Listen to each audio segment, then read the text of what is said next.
We are now joined by Robin Dougherty, who is Executive Director, Greater Newark Conservancy. How you doing? I'm doing really well. It's a beautiful day. It sure is. We're taping at the end of the summer of 2016. For those who don't know what the Greater Newark Conservancy is, describe it. Sure. Our mission is to promote environmental stewardship to improve the quality of life in New Jersey urban communities. You really do make a difference in a lot of areas. Newark, sometimes referred to as a food desert. What does that mean? Well, a food desert has actually been described nationally by the USDA, and it really relates to how far a certain number of people live from a grocery store.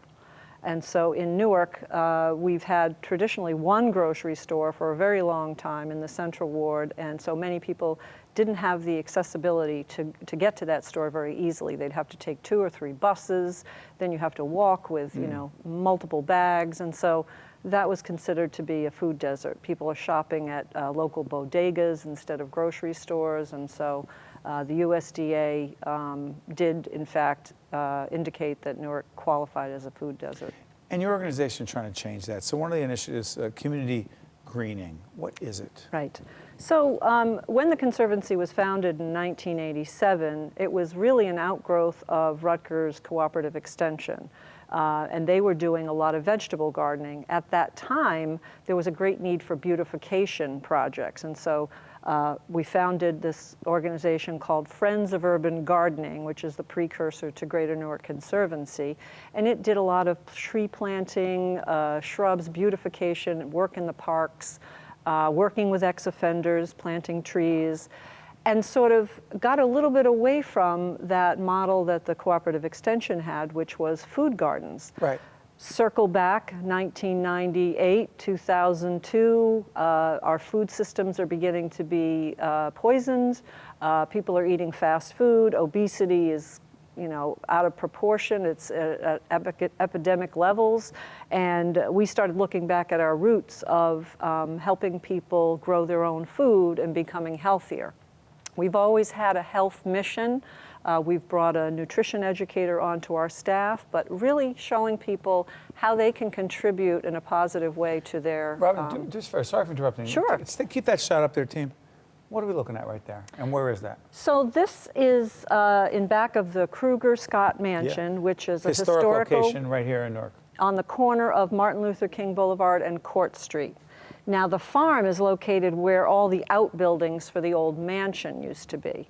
And the farm is a little under an acre. We've been farming it for about 5 years now, and we raise, you know, 10, 20,000 pounds of fresh fruit and vegetables at the farm. We have beautiful strawberries and raspberries, all kinds of food from okra to, you know, pumpkins will grow at the site. We also have chickens. You can see them over there in the little chicken house. There are chickens there as well? There are chickens there, and we've had some chicken theft, but for the most part, our chickens are very lively and healthy on Court Street, producing eggs, which we sell at our youth farm stand. Our youth run these farm stands to learn business model. And what is that? Those are individual beds that we create for our community members, so that if you, Steve, live in an apartment or a home without a backyard or a front yard, but you still would like to grow vegetables or even flowers, you can, for $10 a year, rent a plot or 2 from the Conservancy. For $10 a year? For $10. And we fill it with soil. We provide the water. You actually could see in the back some cisterns filled with water. We'll provide the seeds, all free of charge for that $10 fee, and the tools that you need. So it's a pretty good deal. And the fruit that you have brought in with you here on the beautiful campus of NJIT, that does not come from Newark. Yes, it does. Just describe what you have here. Take a look at this. Well, so I have these beautiful peaches. You know, it's peach season in New Jersey. Right. That one may not be quite as ripe as this little guy over here, but these are all grown in Newark in our fruit orchard. These are Newark peaches. Absolutely. And they are better than any peach you can buy anywhere. You know, people I'm sure are very surprised at what they're seeing right now. What is the larger message here in terms of what is possible in cities like Newark or Camden or Jersey City or New Brunswick, Trenton, Philadelphia, wherever? we're being seen right now? Well, it takes a lot of cooperation to have this happen, right? We've taken some land that was vacant for a long period of time. There was no productive use, partnered with city administration to have permission to, or state administration to use this land. It takes an investment, and we've invested, I would say, you know, a couple $100,000 in our farms by bringing in clean soil, building the infrastructure, bringing water to the site. What this says is it can provide jobs, it can provide great food, very, very healthy food. We are not certified organic, but we manage everything organically. And because it's grown local and managed organically, it's about as healthy as you can get. You know, you don't have to wait for 2 or 3 weeks for something to come from Chile or even California. It's right here in our backyard. Right here in Newark. The other thing is we just had former Governor Jim McGreevey in, who you know very well, and we were talking about the issue of prisoner reentry and programs that try to help those who have been incarcerated, who are out, find ways to be gainfully employed, find ways to be engaged in activities that make a difference in the community. You know this very well, do you not? I do know it very well. That's Talk about where it. my heart is.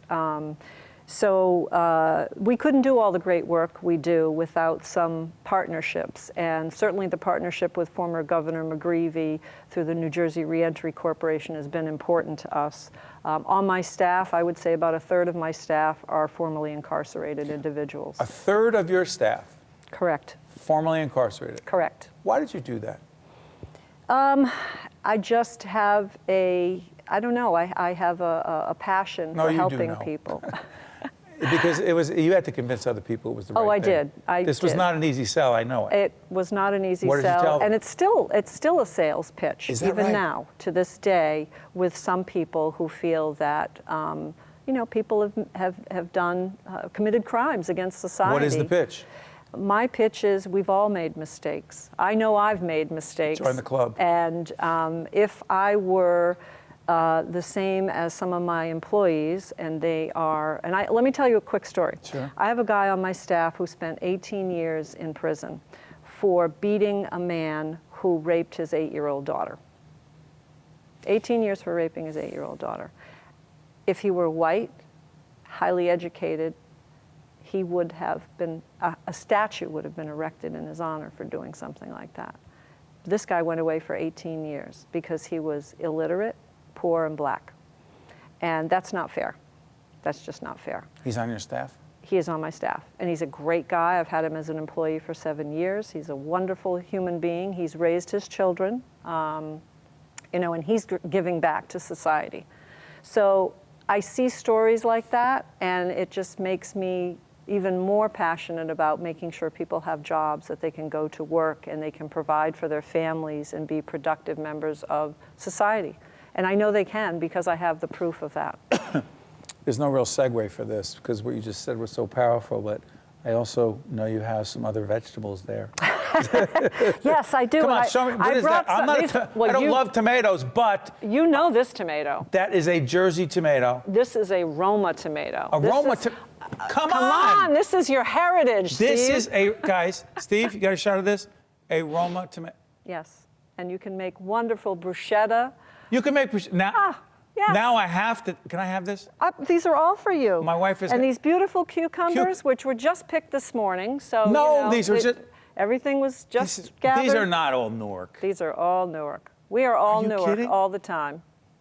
You were doing wonderful things with your team. Got that, folks? Robin Dougherty is the executive director of Greater Newark Conservancy, a great organization founded in 1987. Yes. Making a difference every day in the Thank city you. of Newark and beyond. appreciate Keep it. doing what you're doing. Thank you so much. Thank you, Steve. It's great to be here. Stay with us from NJIT. We'll be right back.